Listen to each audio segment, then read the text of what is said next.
Ma Mission TV, le miroir du monde. Yeleki, mokonzambo kabenga ki ba député ya union sacrée tout autour na ye a yebisi bango souci na ye bosenga na ye pour na peuple congolais. Ebele bandaka na mibale. Banda bokomi na union sacrée obengi bango ne combien de fois.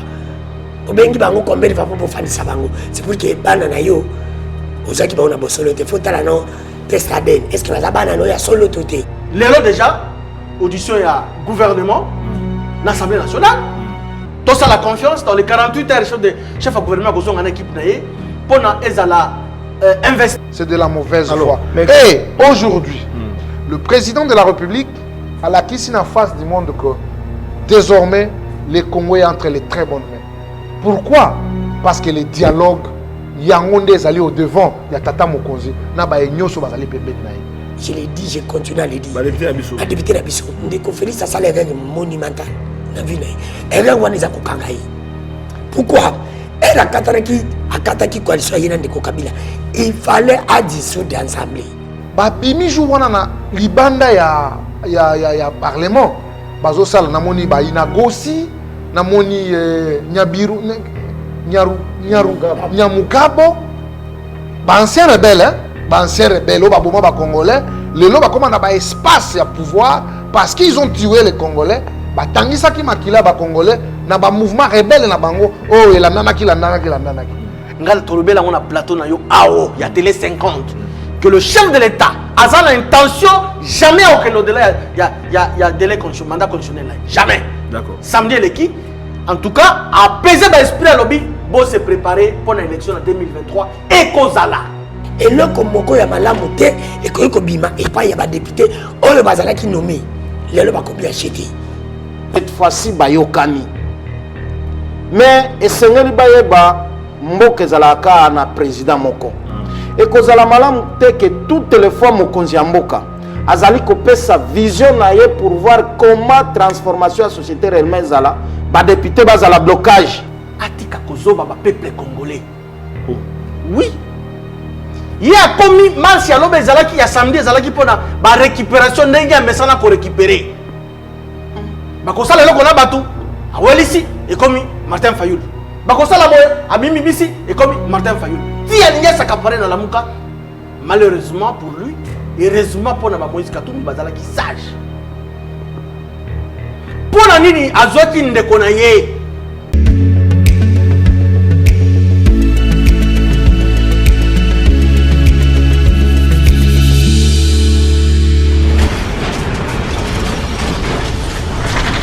Ma Mission TV, le miroir du monde.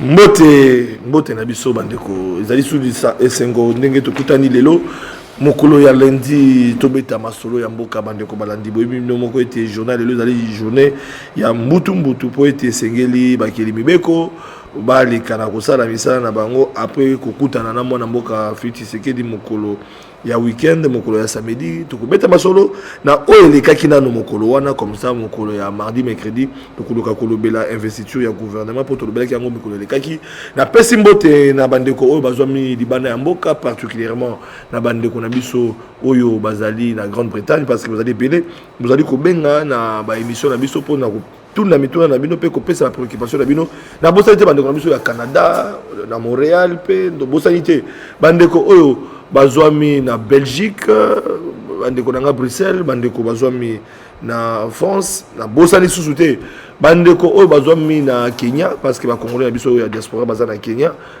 bango pe ba réagisaki pour la kolanda pe actualité par rapport ya déplacement ya président Kenya awa na Congo ndenge andimi ko soutenir mon konzi mboka Félix Tshisekedi na mapinga pour être kimia ekota na est parce que zali préoccupation ya bandeko nyoso ezala kasengo mingi pour tant komona pe ete zali ba congolais libanda mboka bazali ko benga bandeko na biso Brazzaville bo benga mingi pour na kotuna na o etali Willy Bakonga est-ce que Kinshasa azali ko zele koleka ndenge nini na ndenge pe botozo koyoka ete que sera été toraki sango mususu ete asaya kila Kinshasa lokuta tina ngunga oyo tuzali ko enregistrer émission oyo mona mboka Willy Bakonga azali nanu na Kinshasa te tokobeta masolo na banani tokobeta masolo na bayi politique tokobanda na loboko il y a moi aussi Junior Bakokela, secrétaire général, il y a Union fait la force, et Oyozomi, il y a Union sacrée pour soutenir Vision.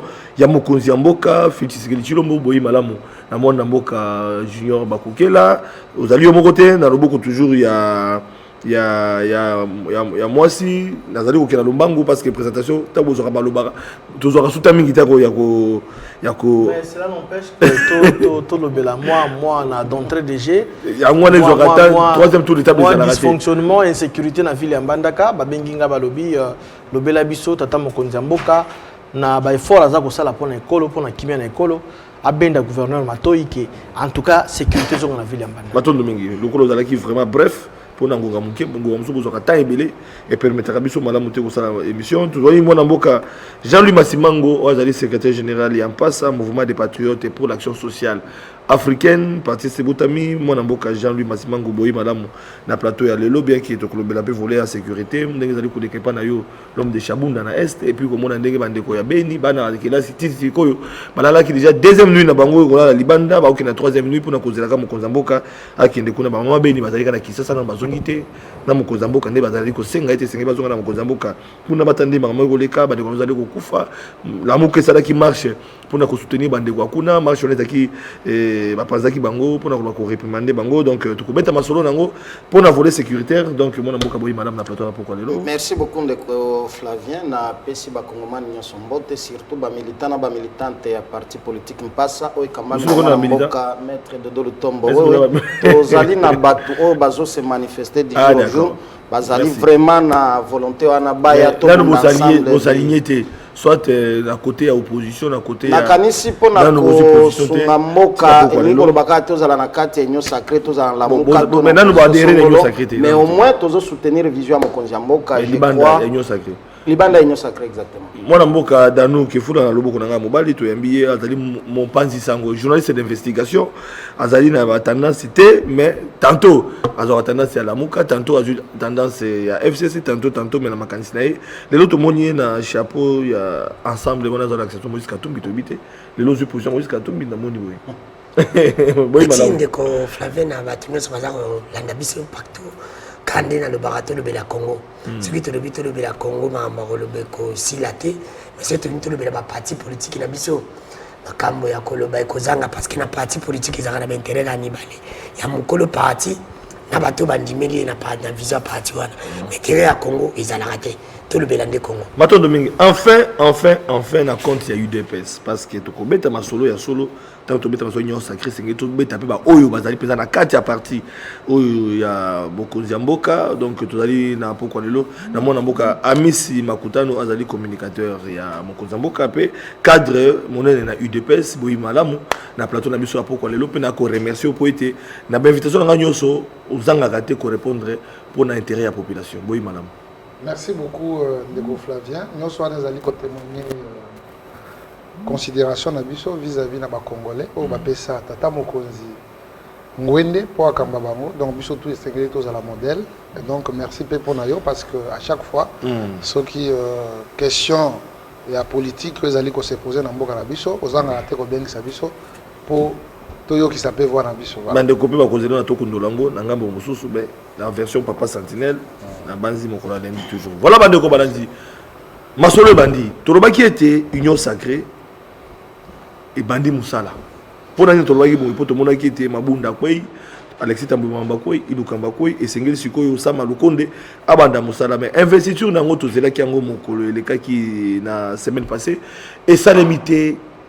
Toko comprendre été mais kozamboka emoko ayambaki baponami asolona na bango asolona kini na baponami toyoki entre autres likambo etali ma investiture topé kotia gouvernement sama lokondo pour ça la mosala pour être na est ma préoccupation ezali ebele passe ya population ezali ebele sengeli bakota na lombango na mosala bande ko balandi na otali volet sécurité pe abetaki c'était na pas ya ba kelimi beko ba député na biso pe de susu atasaki kama double nationalité voilà bande ko balandi tozo beta basolo wana to ko bandana mwana mboka danu ki fula te to bandana mwana mboka Jean-Louis Massimango il y a une analyse par rapport à la rencontre il y a Mokonzi Mboka na ba député il y a union sacrée malheureusement pas na yo Merci mokonzi bango beaucoup, apesi bango Flavien. makanisi Le Congo d'abord va mal et le peuple congolais demande justice et vengeance. Et vengeance c'est awa et c'est Marianne Eloko mokonzi mboka lobaki qui aurait une riposte impitoyable. Et je kanakanisi etende makambo tozoze la riposte wana impitoyable zalika kama makambo ya aspect sécuritaire te. Même insécurité alimentaire au Tozanango, je crois, le secteur nyonso ya ville na Congo, et c'est la réponse impitoyable dans le cadre et la vision ya mokonzi mboka. Na zonga na bokutani oyo et salamaki na mokolo ya lobby, obiso soto landaki.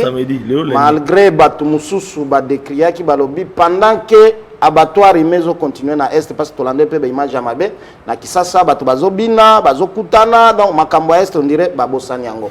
Et nakanisi Congo ko kikozala Congo te soki parti wana ezali sécurisé te yango ne ko permettre totikala na kati ya unité authenticité na bomoko oyo mboka na biso ezala kanango banda kondo maréchal Mobutu ba députés nationaux à un certain moment tolembaka te ko yebisa bango esengeli ba privilégier réellement intérêt ya peuple. Le loyo depuis mise en place à l'Union sacrée, depuis que Banoma Monamboka Samalukonde, il y a plus de 2 mois, 3 mois. Quelque part, impasse Zali. Ba problème et ba difficultés ont continué, mais Bayebazo Kambamboka ne parviennent pas à trouver des solutions appropriées na oyo le lozo gangrené État congolais, mais par contre, ezali nde ba débat et ba positionnement politique. Ngai sengeli nazala ministre ngai sengeli nazala mandataire mais place ya peuple oyo ezali slogan mokonzi ya mboka le peuple d'abord peuple wana place na ye ezali wapi yango tokosenga comme bayebisi biso que cette fois-ci bayokani mais esengeli bayeba mboka ezalaka na président moko ekozala malamu te que toutes les fois mokonzi ya mboka azali kopesa vision na ye pour voir comment transformation la société réellement ezala ba député bazala blocage parce que bazoti a ba condition liboso.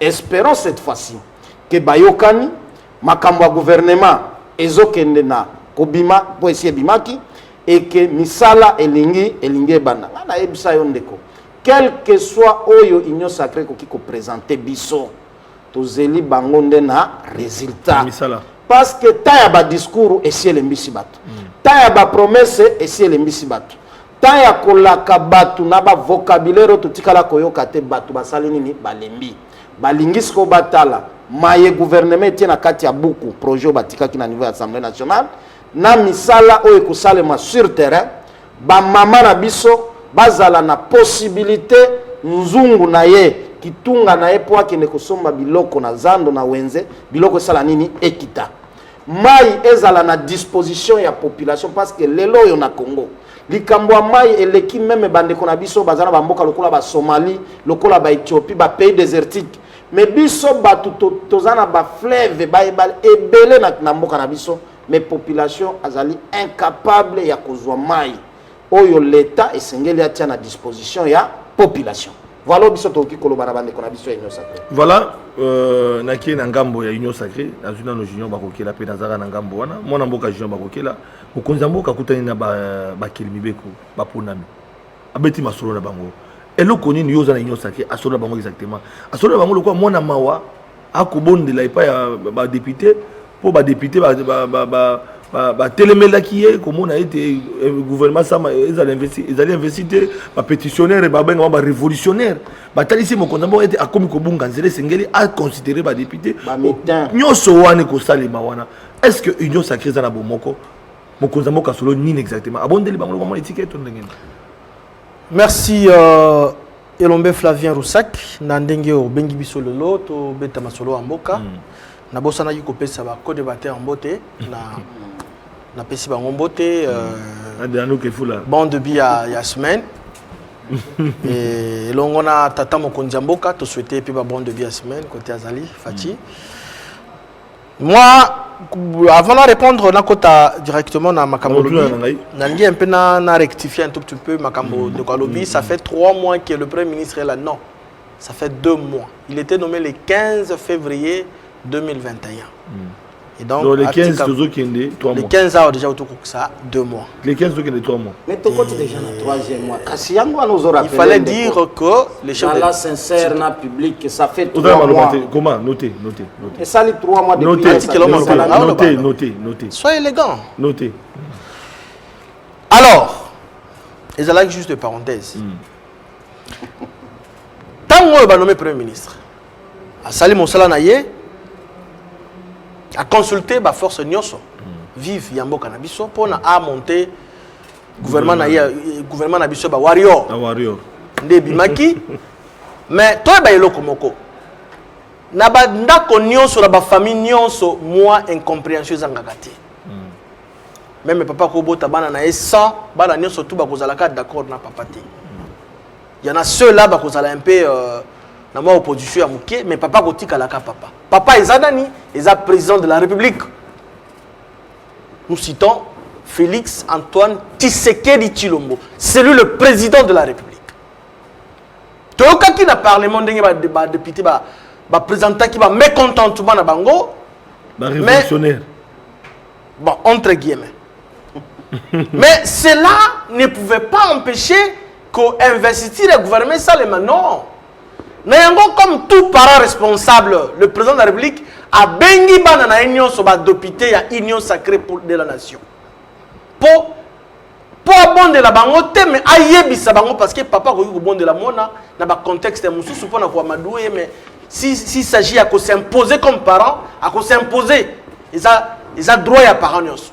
Yango moni samedi leki mo konzambo kabenga ki ba député ya union sacrée tout autour na ye ayebisi bango souci na ye bosenga na ye pour le peuple congolais. Premièrement lobby pour l'insécurité à est ba valider ba investir gouvernement wana pour que le gouvernement compte en action et que ne neutraliser ba ennemi à peuple au basa na est la République. Quelque chose à féliciter. Alors même sur les élections de 2023. Les choses de l'État est dans ma campagne.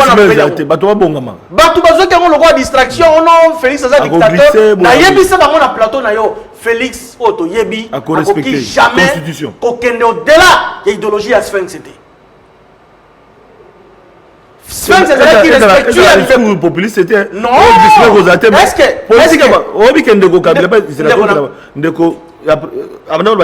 mais circonstance monsieur même na glissement. Bien que Zara peut volonté n'était mis sur les arrêtés, raison mis sur les arrêtés. Félix Pekolo Bakeno, boss bongama élection ezali. Mais toi comment on mis sur les arrêtés mis sur le glissement? Est-ce que ils allaient discuter ou politicien mais ça est-ce que oui que l'élection ezali na Congo te? Akolbaka élection fait là. Félix ça Félix, régime passé ça régime passé. OK? Ngal tolobela on a plateau na yo AO, il y a télé 50 que le chef de l'État a l'intention jamais aucun au-delà il y a délai mandat conditionnel là. Jamais. D'accord. Samedi l'équipe en tout cas, apaiser l'esprit à lobby, bon se préparer pour l'élection en 2023 et Kozala. Moi, je pense que Félix, il faut tout battre la maintenant parce que aïe réellement qu'on va lisanzela la démocratie à la Katiambo Cannabis. Ma double nationalité Pélisous. Abeti c'est ma double nationalité qu'on a. À s'imposer t'habito Megakotala parce que ce sont nos frères. OK? Et ça c'est une imposition que non, nous devons reconnaître ceci, cela. Le chef de l'État n'a jamais été, comment dirais-je, il y a un terme là qui me... un dictateur. Il y a est-ce que vous avez protéger ces politiciens Toyoki Bakonga, Toyoki a vérifié un sujet américain. Sujet en notre côté. Double nationalité, caméra battre la bataille moratoire. Sujet oui, il m'a dit que tu as un balamoko, tu penses que tu as un balamoko. Vous avez dit que tu penses. Mais il faut tout pendant que parce qu'il faut tout fustiger bateau ba pesa ki biso ba bonne intention à chapeler que non c'est un bon ministre un ceci c'est là on fait ça ba na cour moment de Covid oh na sia zala ki na ba besoin de sacré chef de l'État bande wa kashi bozaka toza na kanda pambate ayi ko négliger non, il faut saboter l'action à chef de l'État. Il y a un moni, le coup la président de la République a tiré un mot à Maboko Nzambe. Il y a un moni, il y a un mot à Baza pour Misa Bango Moko. Et donc, l'élo déjà, audition à gouvernement, l'Assemblée nationale, tout ça la confiance dans les 48 heures chef de gouvernement qui sont en équipe pour qu'ils aient investi. Mais tu peux sa chance, qui met en Est. Moi, j'ai la foi avec le président Félix, Kimi Ekozonga, ensemble avec mon parti politique, l'union fait la force. Constantin Bengele. Bien sûr que oui. Dans nous qui est fou là, na sepelaka no mingi ne mission soki na bengaka yo pour na investigation. Yango comme ozaka journaliste indépendant d'investigation. Na linga mopanzi sango azala pe pour apesa pe makanzi pour bayi politique ni bavandi na bakozo ba pe population. Yo tant que journaliste okolobe la population sembo sans ki ozana kazaka. Moi na mboka tozo ko kende lelo yo na masolo oyo ba député ba kutana ki na mokonzi mboka Félix Tshisekedi. Ba solo la kinini yo lo ba na biso d'après ba recherche na yo. Na ndenge ba solo investisseur ezokende. Asolo bango ko mona éthique akobondela bango. Topé ndenge ndeko junior ba kokelo bete abengisi bango lo kwa tata quand on li kamuzaka na famille tata abengisi abana nyoso asolo po itekimizala. Malobe pa non. Merci ndeko Flavien to le Bela Congo na ko zamaloba mibale et pas ndeko nanga junior que j'aime beaucoup. Et puis que ndeko amisi pas ko noter pour répondre na onga na kolo. Parce qu'ils a déjà bongo. Ndeko junior alobi place bato bafandi na ndako ba problème ezanga kati ndeko junior ceux qui bana bazape ko soigner délai yo pas poser intervenir c'est pour que éducation bana wana au fait ça bango malamu te parce que ce bana ba qui très bien éduqué pas ko bande soigner kati pour papa oyaka Ma sonne combien de fois?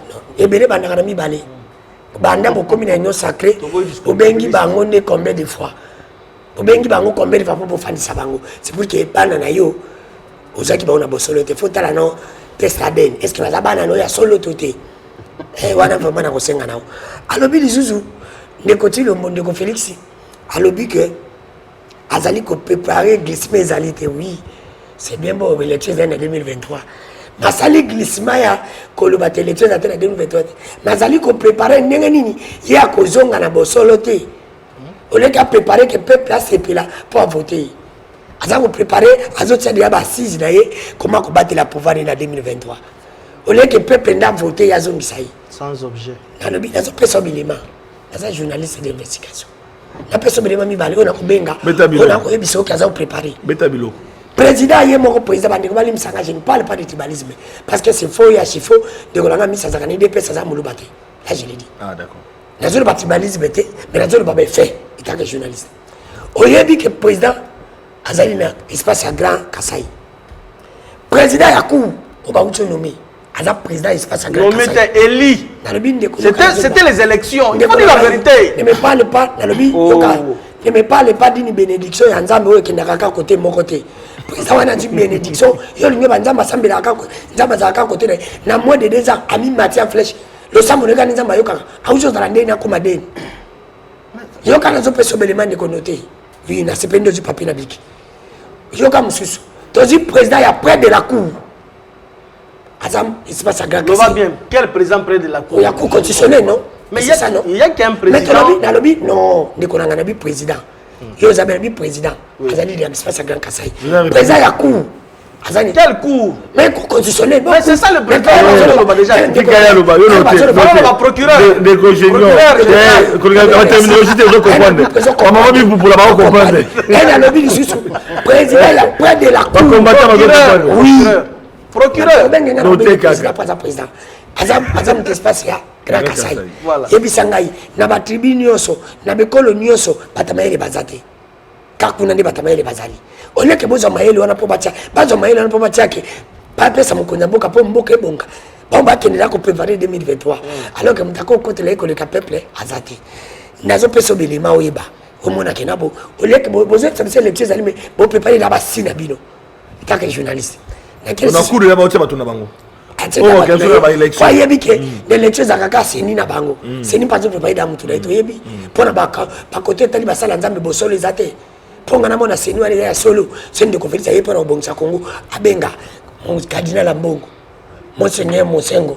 Abengi docteur Mukwege. Abengi oso bokundowa. Atie bangana pe pa voter mutaseni. Yete pe pa voter. Po basala nzambe na bosolo te. On va qui fabriqué par Kabila, ne va pas fabriquer par Félix. On est quand des parenthèses. On a parenthèse tout quoi. D'accord, tu connais quand Betali. Metabilo. Dès qu'on a gaï, dans le barango, pour le bakambo Itali, bah député, je l'ai dit, je continue à le dire. Bah député Nabiso. Bah député Nabiso. Dès qu'on Félix, ça c'est les règles monumentales. Na vie na. Et là on est à Kokangaï. Pourquoi? Elle a kataki coalition yena de Kabila. Il fallait à dissoudre l'Assemblée.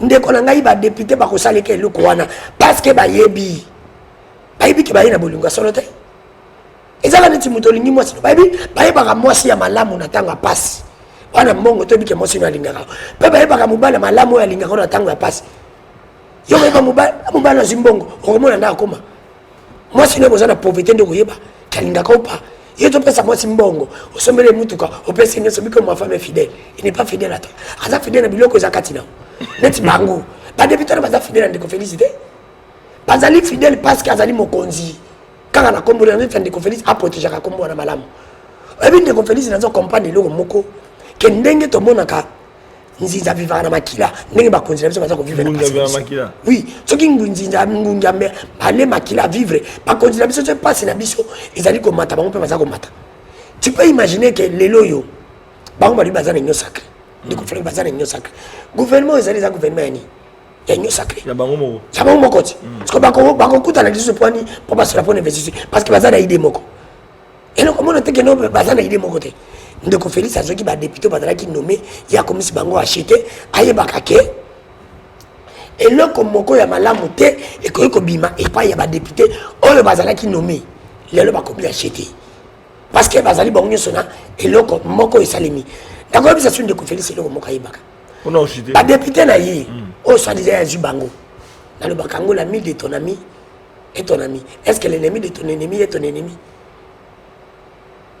il faut toyeba eloko moko ndeko Félix ayebaka bato mutu akoki kokotela ye koleka peuple aza te nyonso oyo akoki kosala ezali faux et archi faux soki ndeko Félix asalisi oyo peuple alingi sosali ya peuple bongi mpe ya peuple bongi peuple ye moko alingi kosacharge na badepute wana peuple ye moko alingaka alongola mabunda peuple ye moko alingaka alongola tambo mamba peuple ye moko alingaka ateleme na badepute wana po peuple amoni keno yo moto abongisi biso yeyo yo totia bakani mais soki lelo oyo peuple akotelema te parce que peuple acomprendre ke abongi nano te ndeko Félix aza koluka nde kobongola ye na bandeko ya idps o bandeko ya misi bazali bango nde bazali kobonga mais intérêt ya peuple ezali kuna na kati te parce que intérêt ya peuple ezali te kosala bagouvernement oyo mpona tikala komona gouvernement moko te na monde entier esalima mpona peuple aesouffri gouvernement nyonso balobaka nini ka mpona intérêt ya peuple mais rekomaka wana tala mpenza seulement mpona chite gouvernement eza na intérêt ya peuple te idps aza na plus de 15 ministère ndeko amisa akontredinga te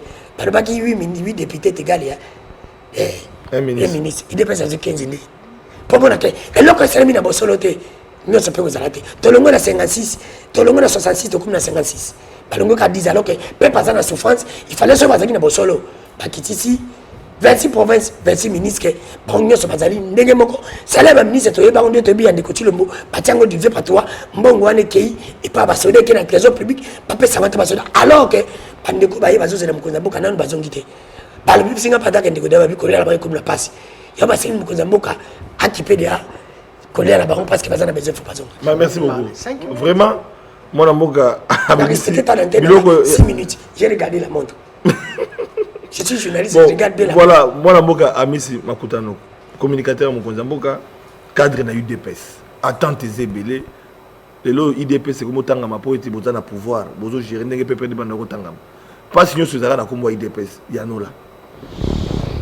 Merci beaucoup Ndeko Flavien. Premièrement, na osenga na bandeko na biso. Moni la fois passée tolobela kama ba journaliste oyo bazaka na courage ya komi latisa varezo bazana ngote. Parce que nous devons quoi vous présenter ceux qui sont journalistes, mais apparemment, on va dire qu'il n'y a rien de journalisme. C'est un membre d'un parti politique. Et il faut assassiner, c'est de son droit. Nous, c'est l'IDPS, nous, c'est le Congo, nous, c'est le chef de l'État, point barre. Donc, ce qu'on va identifier, on va la place aux allées. Je crois que les gens vont circuler dans le temps où on a dit ah, est-ce que Bik a gagné pouvoir et l'Obama? Namboke fosi manini minduki. Mais le contraire de ça est Salamaki dans l'élection le 30 décembre 2018. Oyo Bik et Salaki Moussala Nango. Oyo utaki epa ya Kondo Tshisekedi et Kitipe epa ya Mwana Oyo a remporté qui l'élection. C'est pour dire que Moutou Sokazana Oyo andimeli, je crois qu'il va atteindre l'objectif. Nga nazalaki na conseil muke na linga na pesa na ba élu ba député ezali mabe mingi ya ko constater que baza ko se contredire na makambo oyo bango mo balobaki. Tolandaki bango ebele balobaki désormais Tambo Mwamba Mabunda ils étaient au service d'un individu d'une autorité morale et bango va comprendre désormais balingi ba s'inscrire na logique ya chef de l'État pour ba répondre positivement na ba aspiration à peuple ou atinda ki bango na parler le peuple d'abord.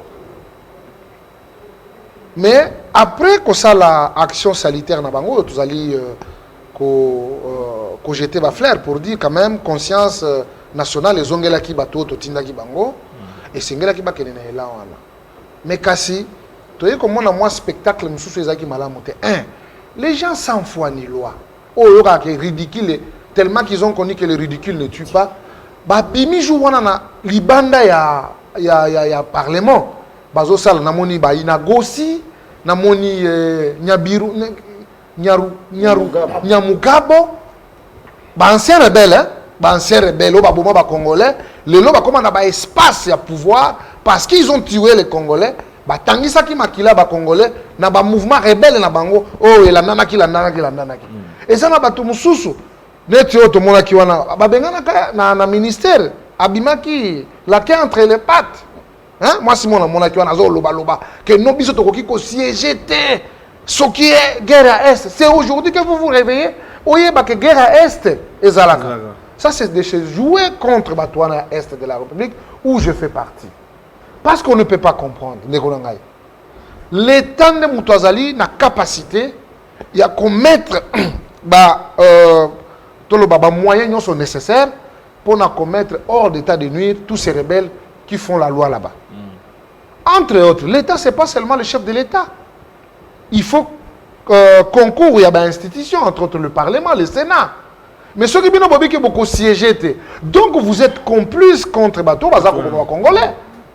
Parce qu'on doit avoir une solution rapide que au gouvernement, il y a union sacrée par rapport à la mission où ils allaient Liboso Nabango. Entre autres, parmi la priorité, il y a d'abord rétablissement et la paix sur toute l'étendue à est de la République et l'étendue du territoire national. Il y a mis balai, il faut voir comment pallier le problème social, ils allaient créer un peu moi grogne, peuple a trouvé compte.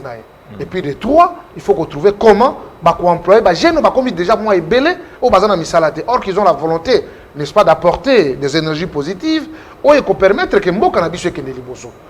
Et ça, mission, ils allaient causer le gouvernement. Mais il y a certains membres, certains députés, il y a probablement, non, tu peux investir en côté parce qu'il faut tout le monde en clair. Ça fait 22 ans que vous étiez au pouvoir, madame, messieurs. Vous avez créé des rébellions dans ce pays. Vous avez tué les Congolais. Les lobes comme sénateurs, comme ministres, c'est au nom du sang des Congolais. Ministre, vice-président, c'est au nom de la rébellion. Ça, il faut qu'on se le dise, Ndeko Flavien. Alors, il faut les Cambodgiens la traiter avec rationalité, avec amour. Nous devons aimer ces pays. Nous devons aimer nos compatriotes qui sont à l'est de la République. Pas si Nabango est comme à la marchandise, au Boya ko brandir, so ko moni client. Non. Toma kilo eza ko tangakuna, eza la lokola recette na bino boya ko brandir na ba négociation politique. Non. C'est de la mauvaise foi. Et aujourd'hui, le président de la République a acquis une face du monde que désormais les Congolais entrent les très bonnes mains. Pourquoi? Parce que les dialogues, Yangonde est allé au devant, il y a Tata Mokonzi, Naba et Nyoso Bazali Pembeni Naï. Parce qu'à son temps, est-ce qu'on aurait écouté le président de la République on a discuté avec le gouvernement? Et ça l'a quitté. Quoi il a dicté? Mais le président de la République a une importance. Nous devons travailler, le peuple attend.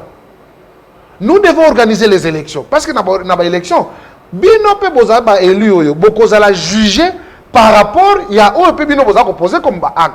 Donc ne croyez pas qu'il y aura des glissements que vous prenez des années en année parce que possible mais le mandat du chef de l'État est de 5 ans renouvelable une seule fois. Et donc nous serons redevables. Et à cela, pour l'instant, nous devons nous mettre au travail.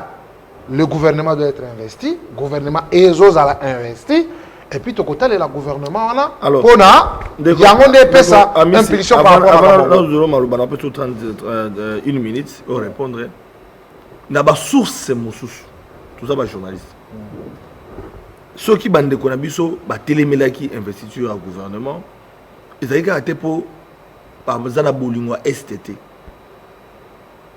mokonza mboka solo na bango dans les coulisses alaka ki bango pe balakation ba moni kokwesa mabunda eyete kokwesa Alexis Tambuma moyete kokwesa Ilukamba eyete abi prise à suka ça m'a va kota photo mona clair ba monter comment ki ba 50 000 voilà to ki yango photo vérifier ba discussion muso asuka journaliste moi pesa information abete aboy couper sa source na émission mona salaki alors bien on peut na itando abete ba komati na 20 000 ba muso abete ba mona ki na shaba na kota Christero bateka mituka ba député mbango kosomba ba mituka même ba muso ezomona na te. Est-ce que yango peut ça fait pas l'objet il y a ba promesse mo konzambo kasala ki na bango loko la moi ba enveloppe na bango qui lobby peut-être après ça ki bango yango. Bon, moi je m'écarte de cette logique, premièrement parce que je ne suis pas un historien du présent, yo zali journaliste. Étant on lui certaines sources, yondo yebi wa source yango na yebi yango te. Mais à ce que je sache, hein, je ne peux que donner mon exemple personnel. Voilà. On a combattu dans ces pays. Ndeko Flavie, quand moi je parle, hein, na yebaka ni na lobaka. On a combattu dans ce pays. Ko betama to betama. Ko kangama to kangama. Ko enlever ba enlever biso. Aujourd'hui, si on se dit qu'aujourd'hui que nous t'ont réclamé, vous comprenez? T'ont réclamé belé. Mais parfois les gens qui sont au gouvernement, parfois babunda ke lokwa babisota. Et yango ne biso to koloba parce que biso to bunda ke belé koleka bango, do biso to bomaka makamunyoso. Non, nous devons aimer notre pays. Ouais, place de côté. Non, nous devons aimer notre pays. Ba oyo bazu opportunité que bango ne bakende. Il faut to pesa bango maboko. Toko critiquer ceux qui montrent qu'ils sont en dessous de la moyenne et puis ils sont incapables d'apporter le meilleur d'eux-mêmes. Là, on peut dire. Mais ceux qui te robent, ceux qui ont gâté, donc, ma se beba, ils ont mabé. Donc, moi, je m'inscris dans le terrain, il y a que ma prometa qui bango, c'est tout à fait logique. Ça, la musala, même attends, la musala, sur aux sala, air supplémentaire, air mo qui bénéfique. Si tel est le cas, en tout cas, mais ils doivent il ne faut pas privilégier d'abord intérêt parce que le temps qui nous reste, le peuple aussi a sa côté à la bango. L'objet quoi, bon voter, yom nous avons exigé 20 000, 30 000 pour ozoa mi beko e koza na intérêt. Flavien na 56 22 bazaba député. Quand même, on aurait des députés. Là aussi, il y a une question. On aurait mais on continue à se parce que Bango Bazana devoir de contrôler le gouvernement. Le peuple d'abord s'inscrit dans la logique qui est chef de l'État. Que l'union sacrée, c'est le bonheur du peuple qui est la loi suprême. Maintenant, tout le niveau qui est dans le gouvernement. Maintenant, qui va vous contrôler? Et puis la préséance, vous avez il y a ministre. Donc après l'institution président, c'est l'institution parlement. Voilà, il a habité les députés na biso pe et en peuple faut fongola pe miso na mapona mekoya na sima. Moi na mboka Jean-Louis Massimango on réagir peut-être à 1 minute au recadrer mais na lingi na 3 minutes on peut sur 2 minutes pour toi qui n'est pas dans moi lombango tout ça il y a plus de 30 minutes na premier tour. Marche il y a la muka pour la guerre à est. Pour la bitumba insécurité na est bolimbisa ngai. Insécurité na est bande konabiso ya lamuka Moïse Katnani Adolphe Mozito ozwi mwana mboka Martin Fayulu to moni longola bande ko mususu bameki kotambola marche wana bapekisi yango bapanzi bango leçon ni toko tirer na union sacrée les loyo o ebundaki lobby pona kolakisa na ndeko Kabila ke esengeli totambola ta bande ko bakokufa na est esengeli tosala boye esengeli tosala boye mais kasi lelo au pouvoir bakomi kopekisa bande ko musu kotambola pona intérêt national ya bande ko bakokufa yo na mpasa omoni yango ndenge nini nakanisi ndeko Flavien malheureusement oyebsinga na ozwaka 2 minutes 3 minutes 1 minute à tout le temps ba minute ebele lokola donc on doit la 3e tour de table ndira zalaki liboso ya église azoteya otikolaki eta ebele esengeli to éviter eloko babengaka à l'époque epesa pe bana mboka kanda ba militaire o babengaka avant indépendance égale après indépendance ekozala malamu te soki période ya mwana mboka président honoraire Kabila tobandaki ko décrier barbarie ya surtout ya police na biso ba répression moko illégale et que lelo période ya président Fachi les mêmes pratiques reviennent oyebi likambo ya droit to liberté à manifestation ezwami na kati ya buku likunzi na article 26. Et nous sommes dans un régime il y a information et non régime ya kosenga autorisation. Beaucoup informé autorité établie na niveau na ye a kozwa ba disposition sécuritaire pour que accompagner bateau bazo sa la marche et que marche yango pe salema dans le strict respect ya ordre public na ya mibeko. Kasi j'étais erré ya kolanda communiqué ya bande konabiso ya lamuka pour la première fois balongwe na fiction ya vérité des urnes. Mais balobi ozala mutu ya tendance ya société civile, ozala na kati ya opposition, ozala dans n'importe quel parti politique, toya to sangana to sa la marche pour na ko défendre école parce qu'aujourd'hui le pays est en danger et ce n'est pas un secret. Président de la République auti kolobango dernièrement tant bakutana kina mwana mboka président ya Kenya que est ya pays na biso lelo ezali victime ya ba mouvement terroriste et que sengeli biso na Kenya to sangana pona kubundisa ba milice to ba groupe terroriste wana. Malgré personnellement nazalaki d'accord na démarche wana te parce que oyebi ndeko soki ozali kubunda pour que osenga au secours et pas ya mutu sengeli nano mutu wana aleka o makasi pour que aya na appui vers yo. Mais soki otali classement ya ba armée na niveau ya Afrique biso tozali likolo ya Kenya. Comment expliquer biso tozali likolo toke kozwa mutu aza faible par rapport na biso na ya kosunga biso et surtout que dans le passé vous vous souviendrez likambo mona mboka Vital Kamerhe oyo mibeko esengeli te liboso armée étrangère ekota na mabele na bino esengeli représentation ya peuple epesa autorisation to aval na ye na kanisi esengeli to ko éviter mayepe to mona na 2009 bande ko na tango balobi marche ngana lobaki ezali eloko ya malamu parce que dossier à est trop c'est trop et umeli mais ya mabe ezali nini comment na police na kanso mona ki ba image ndeko na ngai de la même façon bande ko na biso ya lucha bazala ka réprimer na même police na biso bande ko na biso pe ba marcha ki na mokolo ya samedi ya toute tendance ezala bande ko ya balimangomba ya l'église bazala ki wana répression ezala ki ya mabe ba image ezali yango pe na tunaka police na biso tango bakendaka formation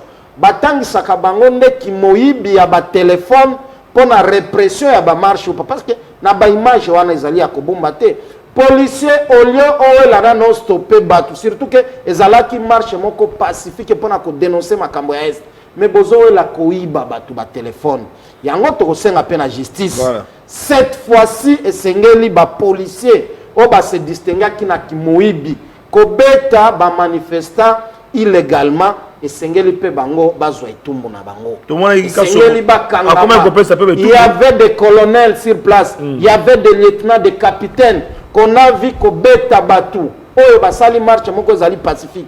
Vous vous souviendrez de Konanga, nous sommes vers les années 2004-2005 ville ya Bukavu est tombée dans maboko ya Munguna Gilles Moutebousi. Il y avait une manifestation spontanée. Oh, bah, étudiant Babima, bah, maman Babima, Batmana Babima. Et quelques jours après, il y avait une solution, ville à Bukavu, Zalaka libérée. Et que les losa, ils ont réclamé. Nauti Kolanda, image moko de avant Naya Wande Konangai. Bandeko ya Beni wana lelo bazobomba ngoli susute. Balobi, ils sont abandonnés et que l'État congolais a ça le côté pour protéger Oezali. Na kati ya mibeko na article 16 de Konangai o esenye de batu baza la protéger na l'état biloko eza la protéger na l'état na intégrité territoriale mais lelo oyo de Konangai na sepeli de ko amis ko rappeler awa parce que zali na batu pe mususu bayaki na kati ya union sacrée alors que ils ont aussi des responsabilités à Makila. Vous vous souviendrez dans ce pays batu babunda en plein centre-ville à Kisangani des armées étrangères. Ouganda avec la bénédiction à Jean-Pierre Bemba. Aujourd'hui, Moko a battu l'Union sacrée. Aujourd'hui, RCD, Goma, avec la bénédiction à Rwanda. Na Moko a bandeko ya FCC Azarias Rubero, où il y a eu plusieurs morts. Sauf que les gens qui sont en train de se faire, tous allés dans le cimetière, il y a guerre à 6 jours. Tout ça au mépris, il y a volonté à peuple. Donc, il y a un Mboka parce que na yoka qui a lobaki, que riposte est impitoyable. malgré que na rappelé à riposte yango impitoyable sengeli pe esimba ba secteur nyonso secteur alimentaire parce que bato bazonyo comment secteur ya éducation secteur ya santé mais cette fois-ci makambo ya insécurité na est voilà. esengeli esila voilà. et que la police na biso ezala professionnelle bango pe bakende kolakisa nano makasi ya kobetaka bacivile bazala nango na kisasa na bamanifestation toza na besoin na bango nde na bitumba na est baninga na bango bazozela bango kuna po babunda mais quelque part nga moko na ko féliciter quand même moi moke général Kasongo tant to mona ki akomi kotambola a se déguiser na kati ba bis pour ko kanga ba roulage ba roulage ba sara ba tracasserie ba écouter que yaza na kati bis akanga bango pe pesa ngo ba tumbu ba policier pe ba sara ba dérapage ebele tant ko tala ba parade après ça bango be tumbu na banzi que ba bazozela bakanga pe ya lobby parce que ndeko Félix Sekedi tant ngo ki pouvoir à la kaki na population à la kaki était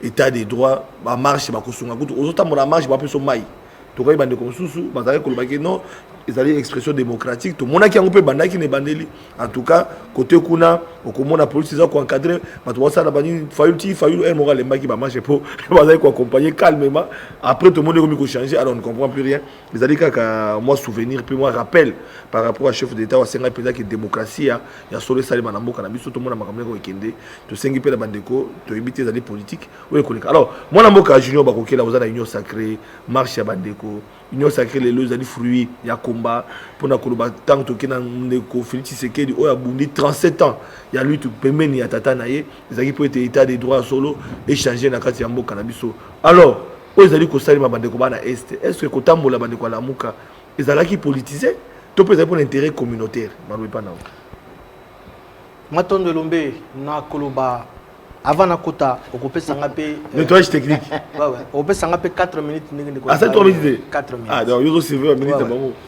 na kosala moi to les tâches techniques muke na oyo ndeko na ngai danu ke fula oti koloba awa il faut topesa ka pe information malamu pa ya peuple population baza pe na obligation ya koyoka kuzwa ba information ya kitoko po édifier bango toko sa population na koyebisa yo que le président de la Cour constitutionnelle est élu, il n'est pas nommé. Oh, le professeur Dieudonné Kalouba, à qui j'ai beaucoup d'estime, que je salue en passant, Azalaki élu, na ba collègue nae ba juge, ba zouzi. Wana etali écoloté, etali probité morale et intellectuelle. Donc, ils allaient élection à Bango. Élection na bango pe zalaki en 8 clos ba mikangi bazalaka 9 membres 9 juges basali élection ba bimisi Dieudonné Kalouba a baluboli comme mon candidat bango to président na bango déjà la coïncidence azali se passe grand Kasai le coïncidence au lobby certes le procureur près la cour constitutionnelle est nommé par l'ordonnance présidentielle. Tandis que le président de la Cour constitutionnelle est investi par l'ordonnance et non nommé. Il est nommé comme juge à la Cour constitutionnelle, mais élu par ses collègues et investi par l'ordonnance présidentielle. C'est simple pour comprendre. Merci maître Junior Bakoki, la juriste. Okay. Nazongi. Il faut évoluer. Kakaye danou. Nako kangaye na maloba na ye. Oyo ba député. Bazolinga mokonzambo kaka yo bosani ke mokon olobaka ke mokonzambo kaza mo site po linga ye yono olobaka ngo chaque fois po bolinga ye asala ne malam olobaka ngo chaque fois bongo ba député ba commencer ko linga mokonzambo ka o monte ko za ko se contredire yo moko le chef de l'état il est le président ba député be côté bazali basala musala na bango point barre voilà Jean-Louis Massimango voilà ngana kasaka biki lelo Jean-Louis Massimango biki lelo Jean-Louis Massimango lobby société, mon frère, vous devez faire quand même un sursaut. Aux allez qui la société civile. Au bandit qu'on le peuple. Tu vas dire vous considérez parce que vous avez les noms là qui kazaka et ma politique. Il faut mettre le peuple parce que jusque là parti d'ailleurs on passe ça. Tout le monde est dans projet de société de la communauté. On s'en fait tâter le peuple. Donc on a même temps chauve-souris la société civile yo, la politique yo ne connaît. Ça là quand même la position. Même cause la chauve-souris ni chaud ni froid, ça là quand en politique mon frère et c'est très dangereux. Na koti siko na mama likambo ya marche ya la moka. Voilà. ndeko na ngai Martin Fayulu à qui j'ai beaucoup d'estime, beaucoup de respect. Atika kozoba ba peuple congolais. Oui. Il y a commis marche à l'obé zalaki ya samedi zalaki pona ba récupération ndenge ya mesana ko récupérer. Ba ko sala loko na batu. Awelisi et commis Martin Fayulu. Ba ko sala boy abimi bisi et commis Martin Fayulu. Ti alinga sakapare na lamuka. Malheureusement pour lui, heureusement pour na ba Moïse Katumbi bazalaki sage. Pona nini azwaki ndeko na ye. Baka ne ko sala marche wana na benité, baka ne ko compatir na mandeko bazo ku fana benité. Il fallait que ndeko na. Toboité. Mon collègue CG Jean-Louis Massimango à lobby tous en régime et information, bien sûr. Mais ce n'est pas dit que liberté nayo est empêchée, soit est handicapée, n'est-ce pas, la liberté d'autrui, non. Pourquoi ba pona kaka kwa wana ya changu po ba yebike kuna population zali belé embouteillage za la kamakasi baba na ipende baba na ipende ko baba wala Jean-Louis Jean-Louis baki marché wana plateau musu fallait baba na ipende mais il fallait que baba na wata la gombe wa place ya fani boso Foden House marché bandi wana ya changu kaka pour nini kaka changu parce que kwa wana ba yebike population zali belé embouteillage ko za la makasi et bon que de perturber l'ordre public. Ceux qui veulent perturber l'ordre public, Mboulamater et Goti communauté. Voilà, Amis a répondre parce que Amis a mis Baja Tchangou. Amis peut aider presse, Mingara Tchangou, opposition Tchangou. Amis a expliqué Bissou. Pourquoi quand on marche Martin Fayulu quand on a Tchangou Pascal, Bitabé. Pour la population, embouteillage tellement makasi. Alors, baka ne ko perturber encore l'ordre public. La police, Mboulamater les alliés pour sécuriser la population na ba bien aye pas mbaté ba débordement ngake salima ceux qui basala ka na gombe na lingola na 24 n'est encore occupé bango parce que véritablement on est bloqué ngé paralysé na mboka na biso ngé paralysé puis l'aéroport ezali wana makambo ezali beleva et puis en plus lobi to yambaki samedi to yambaki pe le président Zambia ayaki awa angale kananze nzela wana kaka Edgar anga mona Fayulu tala qui montait ma bête à niveau wana. Voilà pourquoi le pouvoir avait la responsabilité à couper cet itinéraire. Et si Kawana Yozobo Mamolingi peut reconnaître que Ezali droit. Car si le gouverneur a la responsabilité de la protéger Junior, la protéger Junior. Notez, notez, Stylongo m'a noté. Ma Stylongo. Il fallait bakende na marche na bango wana ko compatir na ba ndeko na ngai oyo baza ko kufa oyo biso parti union fait la force toza ko décrier chaque jour que tuerie na est l'équipe na compétition marche on a dit que contre ba ndeko biso est parce que ça donnait l'impression ezalaki pona ba que ndeko fachi abi ko terme ba ndeko na o ba ko compatir marche wana ezalaki pona na opinion ezoko ya popularité na ye malheureusement pour lui la police n'a pas ils ont dit c'est l'Angela pas mon frère à chaque même il est bien beau 300 de bouteilles ça voilà na ex wana mais embouteillage ça quand même ko s'est multiplié donc on a profité na eloko wana à paralyser ça non ça lui plaît ceci c'est là ba chantage ceci c'est là et donc d'ailleurs marche wana donc un grand fiasco na game na 3 personnes seulement qui va marcher on va vidéo 3 seulement na balabala. Merci. Totika. Danou qui est fou là. Ils ont déjà na rail. Ils ont la côté à développement. On fait sa chance dans présent. Alors, moi j'ai la foi que Makambo qui est malade. Danou, il est fou là. Ils ont joué sur l'investigation. L'investigation là, il y a le bicou là. Ouais, mais ça y est 3 personnes. Na game là. Na game là. Il y a un gros fiasco marché ouais. Ndeko Flavien to le babosolo to le bela ba imboka. Et ça n'inga passe ya koyoka ndeko jingo bakokele.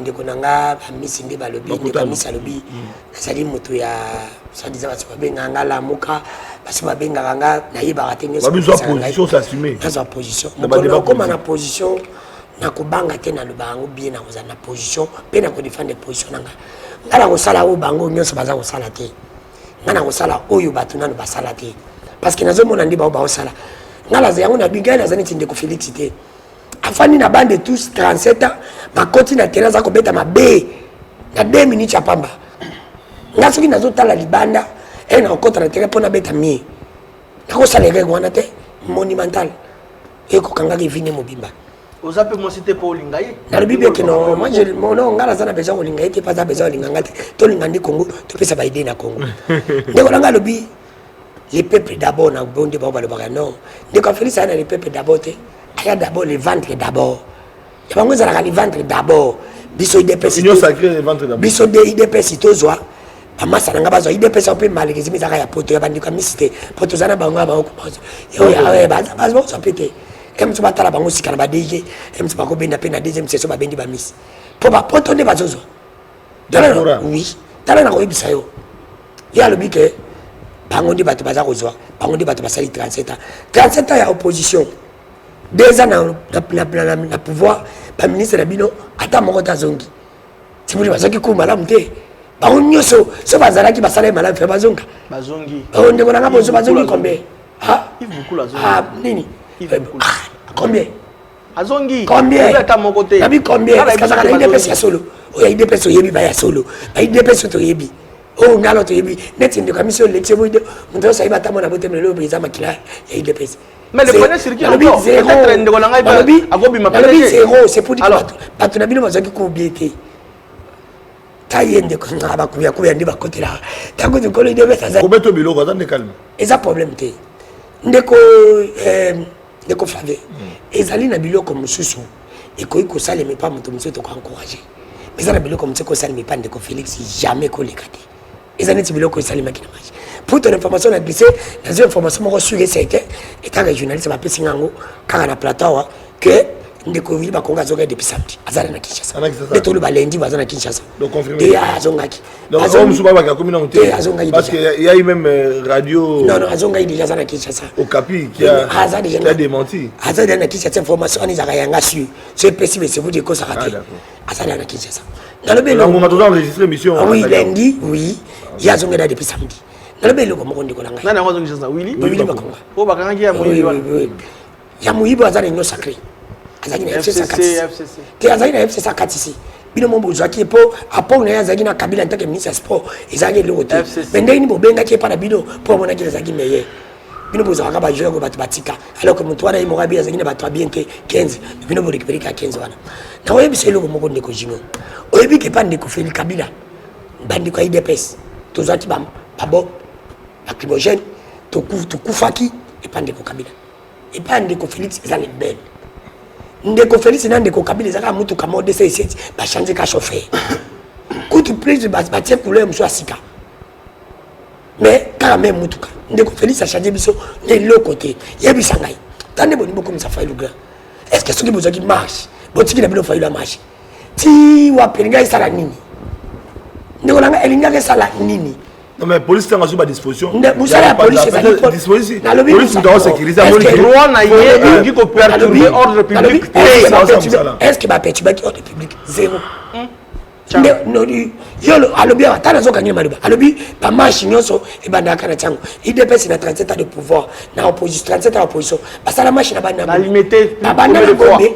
Banda na Gombe pour la banda kana Gombe. Il habite Gombe. Il habite Gombe. Alobi bon fait ando fanda. Limité. Oh, abanda machine limité de ce moment. Limité. Il y a beaucoup de bandes sur la marche à la mouka. Ce qui est bandok qui n'était pas le abandon au Samila Wabi. Abandon au Samila. D'abord Samila la catholique, abandon Samila catholique de Pointe. Il y a Samila la catholique de Otilum. Abandon ya Pointe. Ah, nous avons perçu les Pointe. Pour la population, pourquoi tu veux tromper la population de parce que vous avez un pouvoir. Il manque de pouvoir pour ici là. Kabila a un pouvoir de la ZAP. Et puis le pouvoir ici là. D'ailleurs, il continue à pouvoir faire parce que ça n'a pas été mon bima. Mon bima avant de bima on a l'état, ça c'est quand bima. Mais bah après ça va ko bima. On continue nini? On continue bisa le kuta na bati fallait. Oyo bi okeyimba la moko, voyage vers les bossos on dit bon appel. Au sali c'est quand tu vas dans to zonga. Marche wana police a panzi yango pona ba raison o police azana. Marche ndenge ndeko na jali masiko na bi. To zaka na article moko to tangaka. Ezali article 26. Non, pour les amis, mais police a moni que débordement to babaka. La police il fallait que tu gouvernement, il fallait pas passer par orientation, passer par itinéraire mususu. Même à quoi pas itinéraire sont débordement des police. Débordement. Merci beaucoup la régie. David débordement ça pour Bassani. La police a mis ce consani et que le débordement. Débordement le bazaka pour on a conseil fallait pas ça la police fallait ça la police zani combattre quand sécurité besoin combattre la babine biso. Ndeko na ngabisa bande ka vole ndo tambola bazakina macheti. Azana minduki sikopona nini ko beta bande ko tibazoka pena mutu auti na opposition eloko ndeko Félix asali ayebaka amata akita et qu'on répondaka nango après avoir kozala ancien président parce que akozwaka titre wana ex ou bien c'est tokolobelaka mpe tokoyebaka na pouvoir na ye ayebaka bato bakufa na kitambo ya buju bakongo na pouvoir na ye bandeko ya UDPS bakufaka na pouvoir na ye ambassadeur akufi na pouvoir na ye bazokisi bato na marche na pouvoir na ye nyonso eza kosalema nalobi bien ke ndeko Félix mpona chike ndeko Félix a travaillé peu mais bien ndeko Félix ayeba eloko na ye ke peuple congolais aza kosufri soki lelo yo soki lelo yo esimbi te ezali ye loko eza kosimba te kozala ye soki esimbi tokoyembela ye tokobetela merci na Amisi Makutano émission comme na soka mwana mboka Amisi même question marche à la Mouka répondre vraiment à la préoccupation de la population pour ébélé cause même la diaspora babi te bomenaka lutte ndeko Martin Fayulu na ndeko Félix Tshisekedi na Bitumba na ba Vital Kamerhe bozaka ébélé na ba marche mais quand on a pouvoir Félix Tshisekedi alors qui était état des droits bato ba marcher mais comme réprimé bato on comprendre soutien malwe pas na pour éclairer l'interne opinion une fois pour toutes dans bazo comprendre. Merci beaucoup ndeko Flavien. Premièrement malingina rappeler que émission na bato balinga ngo makasi parce que ezali émission epesaka moi ba idée ou epesaka pe moi makanisi na ba imboka mais quelque part aujourd'hui na sentir que tolingi to kita moi muke parce que on ne fait qu'allusion aux individus hein? Tandis que les débats individus ezali débat moko ya moi c'est ba onde bazo nkane moko ya dai calme mais ba onde bazo nkane moko to le belanga ndeko ami c'était calme ndeko dano eza sous émission yo lo baki il était non yo lo baki eza so fa ndeko ami c'est zo protéger azai calme opinion pour la nabiso ba ndeko diaspora to bele ba vandi biso ba télé ba conclusion na pour toutes ces émissions ayoki nyoso ba lo bele ndeko Félix Tshisekedi tika à répondre. Merci beaucoup, je crois qu'à la prochaine au zappé moi l'été on a topé si pour que tous allons vraiment dans makambo yo bato baza kozela. Je crois que ça li allusion à bato to bunda na bango na ko rappeler que biso tika la ko bunda na Vital Kamerhe était. Vital Kamerhe ayaka ko kuta biso. Ya zalaki na ye na makambo na ye il évoluait autrement. Mais na nde balobaka ba hasard ya parcours et ko sala ke to kutana to sala pe ba alliance to sala kana na Nairobi mais malheureusement ezali alliance moko oye profiter biso na l'autre côté si ce n'est que to lobaka ne to lobaka lelo so ki 100 jours ya tata mokonzi et salamaka selon la vision mbele to lobaka makambo ne kota biso na ba poto moko donc je préfère parler de l'IDPS que la répression ya marche ya la Mouka. Pendant au état de répression, moi personnellement, nous sommes contre.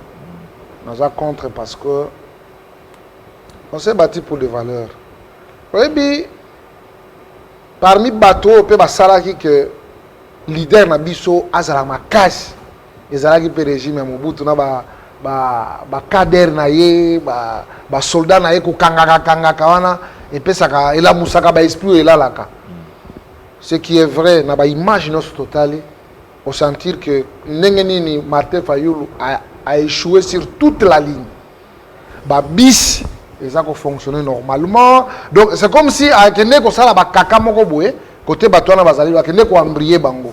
Mais je crois il y a une autre idée au Loba Miawa.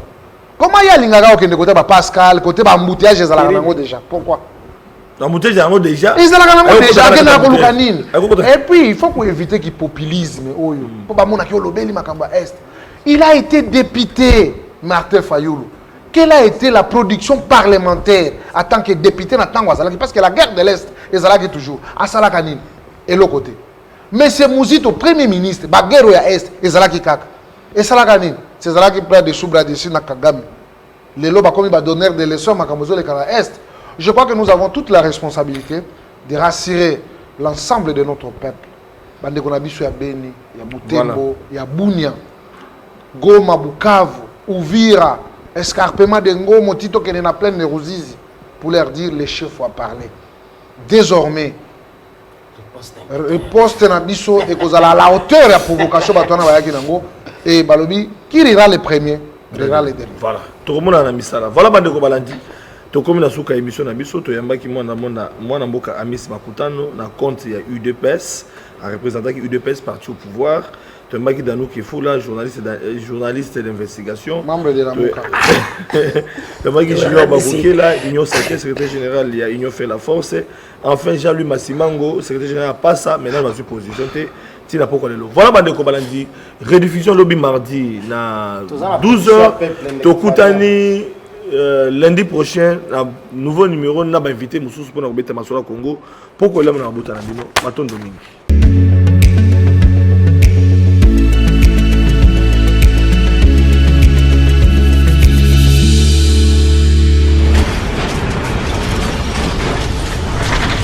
Ma mission TV, le miroir du monde.